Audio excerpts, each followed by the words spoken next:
c'est qu'il y a eu quand même deux campagnes en fait peu mobilisatrices qui se sont suivies. On peut revenir quand même un petit peu sur la campagne présidentielle qui est quand même normalement une campagne qui suscite le plus fort engouement. Et on a vu que ben voilà, ce n'a pas été le cas vraiment dans les études qualitatives qu'on a pu mener. Donc c'est une campagne qui a été atone, sans grand débat en fait. Et puis surtout, ben, on a assisté finalement au match retour que les Français ne souhaitaient pas.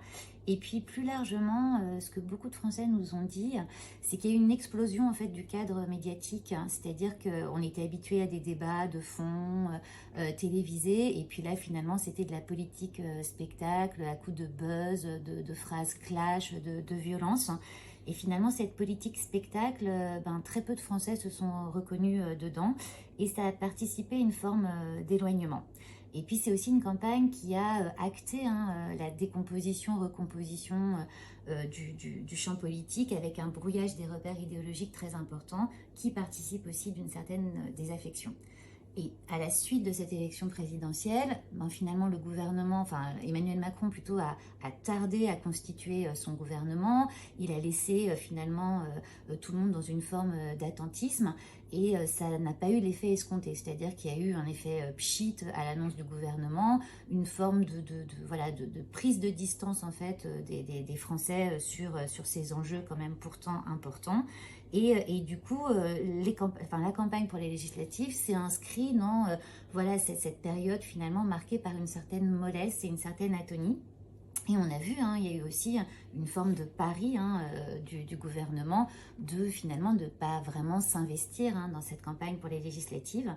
Et on voit bien que ce pari finalement s'est révélé très risqué puisque les résultats ne sont pas là, ne sont pas ceux que le gouvernement attendait. Alors, on peut se dire, et beaucoup de Français nous l'ont dit, finalement tout ça c'était de la stratégie, il a attendu pour que finalement cette constitution du gouvernement soit un non-événement, il a donné l'impression finalement qu'il pouvait passer au-dessus du match et remporter une majorité absolue à l'Assemblée, sauf que bon, premièrement ça s'est pas révélé payant, et deuxièmement ça a surtout contribué à une forme de fatigue démocratique que nous on a ressenti très fortement auprès des Français qu'on a pu interroger. C'est-à-dire que finalement, on a pris de la distance comme si on regardait une mauvaise série dans laquelle on ne se reconnaissait pas. Et puis finalement, tout ça est devenu beaucoup moins important que par le passé. Et de notre point de vue, cette fatigue démocratique, elle risque quand même d'être dangereuse à l'avenir parce que non seulement la France risque d'être de plus en plus difficile à gouverner, mais aussi ça va être de plus en plus difficile de resacraliser le vote et de lui redonner toute sa fonction, tout son rôle et toute sa noblesse. Si on vient sur la campagne pour les législatives, en fait, quand on interroge les Français, il y a finalement 4 grandes postures qu'on observe. C'est soit on campe dans une logique de contre-pouvoir, soit on souhaite poursuivre, être cohérent avec son vote à l'élection présidentielle, soit on a une forme de recentrage local très fort, c'est-à-dire on se dit finalement les enjeux de cette élection, de ces élections législatives, ils sont locaux avant d'être nationaux, avec une importance donnée aux acteurs de terrain. Soit évidemment il y a l'abstention dont on a beaucoup parlé. Et donc dans ces 4 postures, elles existent, elles sont là, mais ce qui frappe dans les études qu'on réalise, c'est que finalement, quel que soit le type de posture adoptée, il y a une forme de désinvestissement vis-à-vis du scrutin. Alors c'est un scrutin qui est plus difficile à comprendre, qui mêle enjeux nationaux et enjeux locaux. On se rend compte aussi, et ça il faut le rappeler parce que souvent les médias ont tendance à l'oublier, mais c'est pas clair pour les Français. Souvent on ne connaît pas son député, il y a des confusions assez fortes entre le député, le président de région, voire le maire. Et donc du coup dans cette confusion finalement les Français se désinvestissent de plus en plus. Et c'est vrai qu'on a beaucoup parlé de l'abstention, qui en effet peut être considéré comme le premier parti de France. Mais ce qui frappe dans nos études, c'est que, si c'est très clair, les gens se sont abstenus parce qu'ils ont... Alors, il y a différentes raisons, mais souvent, ils disent finalement, mon vote n'est pas utile, tout ça est vain, je n'y crois plus. Mais ce qui nous frappe, nous, et ce qui est un point d'alerte supplémentaire, c'est que même parmi les gens qui se déplacent aux urnes pour aller voter, on sent voilà, une forme de délitement du lien politique, une forme de désinvestissement. On fait ça voilà, de très loin, en attendant de se recentrer sur son cocon, sur sa sphère individuelle.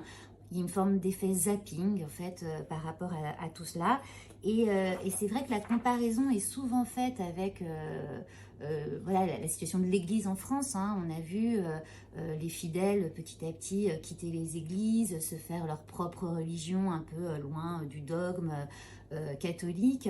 Et on voit là, en effet, on assiste à finalement des Français qui se font leur propre opinion, loin des institutions, des mouvements ou des partis traditionnels.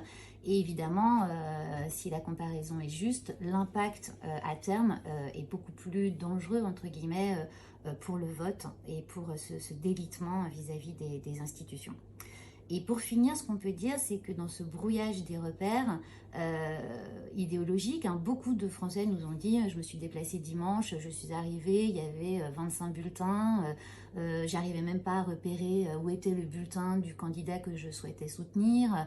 Donc le problème n'est pas l'offre pléthorique, mais plutôt cette espèce de confusion, ces anciens partis qui prennent de nouveaux noms, des mouvements qui changent de nomination de façon successive. Voilà. Et dans ce brouillage des repères idéologiques, finalement, il y a une forme aussi d'angoisse un peu démocratique et qui est décuplée par le fait que si on se projette dans 5 ans, eh ben, il y aura une nouvelle élection présidentielle avec un casting complètement différent, puisque ni Jean-Luc Mélenchon, ni Marine Le Pen, ni Emmanuel Macron pourront a priori se présenter. Et donc du coup, on est encore voilà, au début de cette décomposition politique qui pour l'instant est suivie d'assez loin de la part des Français.